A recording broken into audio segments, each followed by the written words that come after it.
Turamuramukije bakunzi ba iyo sengesho aho muri hose ku isi. Uyu munsi tugiye kuganira ku ngingo nziza ishishikaje kandi itera inkunga igira iti Imana itwitaho. Ese kuko Imana itwitaho, reka turebere hamwe uko birisubiza iki kibazo mu rwandiko rwa mbere rwa Petero igice cya 5 umurongo wa 7. Petero wa mbere igice cya 5 umurongo wa 7 aho hagira hati muyikoreze amaganya yanyu yose cyangwa se imihangayiko yanyu yose kuko yita kuri mwe. Dukurikije aya magambo dusomye, Imana iradukunda kandi twitaho. Niyo mpamvu ibishaka ko tuyisenga, ibibazo byacu n'ibiduhangayikisha kandi bishaka kudufasha. Reka dufate urugero rw'umwami Dawidi. Yasengaga Imana akayisaba ubufasha kandi akayibwira ibyo atekereza n'uko yiyumva. Ibyo tubisanga mu gitabo we ubwe yanditse cya Zaburi ya 23 umurongo wa 1 kugeza ku wa 6. Zaburi ya 23 umurongo wa 1 kugeza ku wa 6. Reka tubasomere hamwe.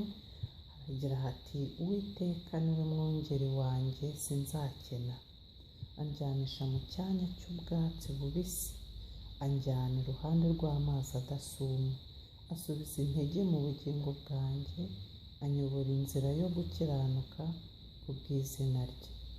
Naho nanyura mu gikombe cy'igicucu cy'urupfu, sinzatinya ikibi cyose kuko ndi kumwe nawe. Inshyimbo yawe n'inkoni yawe nibyo bimpumuriza. Untunganiriza ameza mu maso y'abanzi banjye. Ni ukuri kugirirwa neza n'imbabazi bizanyumaho iminsi yose nkiriho, nanjye nzaba mu nzu y'Uwiteka iteka ryose. Dukurikije ibi tumaze gusoma, Imana yakundaga Dawidi kandi ikumva amasengesho ye. Natwe Imana iratwumva kubera ko idukunda kandi tuzi neza ko idahinduka.